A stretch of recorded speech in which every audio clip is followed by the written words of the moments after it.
giving it a forward bend.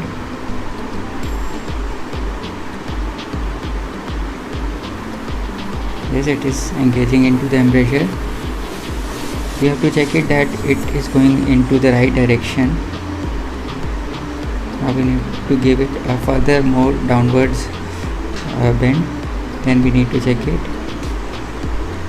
Now we can't adapt it because of the extra wire, so we need to cut it down. Remember to cut down both the segments equally.